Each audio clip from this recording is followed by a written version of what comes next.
before we spend a few minutes on the national picture. Now, Mizoram is confusing. There's more than one player. There's been an incumbent chief minister who has refused to share the stage with the prime minister. There's been a Manipur impact on the politics of Mizoram, the turmoil of Manipur. Explain these numbers to us. So what is happening in Mizoram is, it is the only state where local election factors are on the front. Corruption is an issue in Mizoram. Yes. People are angry, and for our viewers' understanding, the party which, ZPM that you are looking at with the hat symbol over there, the yellow one, it's a new party. It's a kind of a Aam Aadmi Party kind of a emotion in 2013 December. New party, they were there as the last time as well, but they have actually taken root further. They have come up very strongly. Unfortunately for them, their growth outside the urban pockets is still not that much. So Congress remains the default opposition in the rural areas.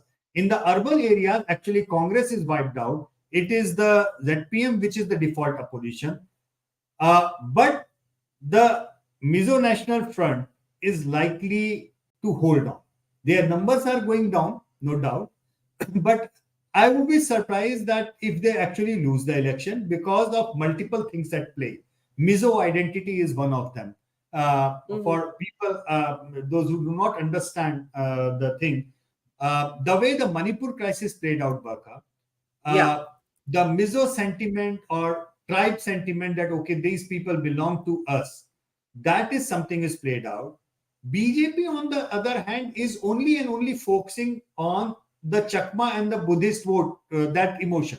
That's the only catchment area where they can think of that, okay, we can win. And the largest number of people coming in from across the border have been into Mizoram. Right? So that is, and not just from the borders of the states, but borders across the Burma as well.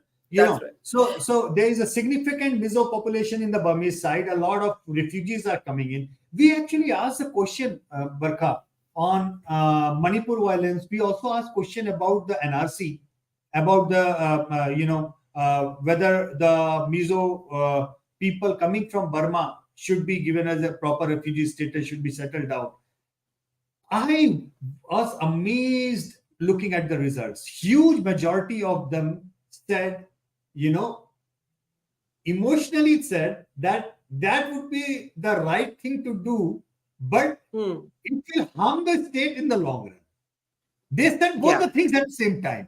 So that kind of amazed me, that how the common people on the ground, they understand the finer details. They are emotionally attached to a cause, but they also understand what are the short and long-term implication of that emotion.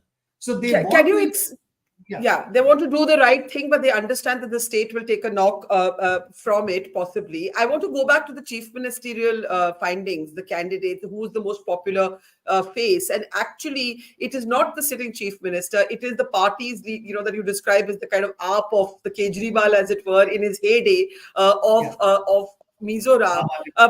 But you don't think he'll be able to convert his personal popularity into taking the government?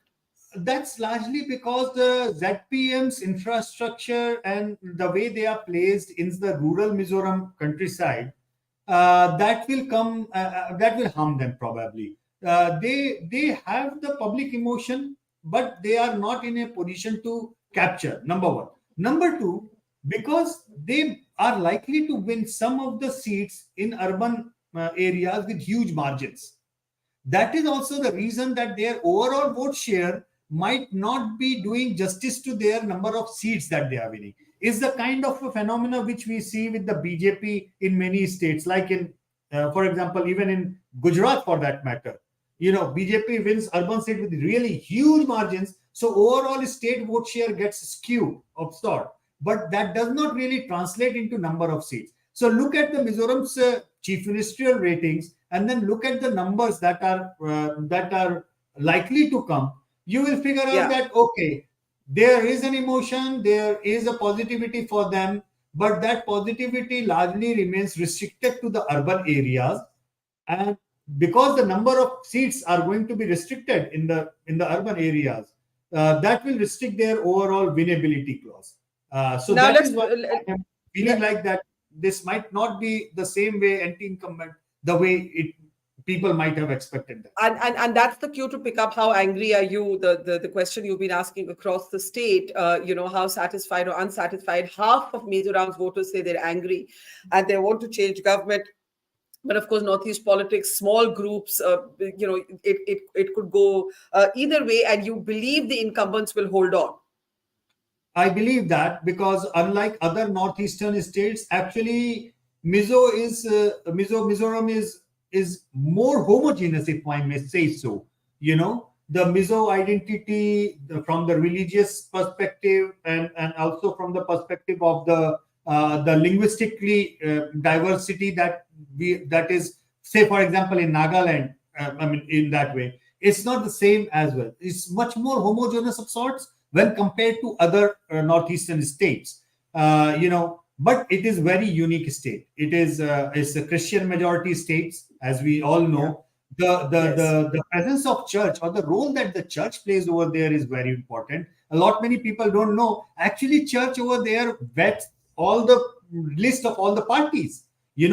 Of literally picking and choosing in that way, that okay, which person has the character or the moral fabric to be given a ticket of sorts. So it's a very interesting and unique state. Probably very majority of people over here don't really know that kind of politics in that way.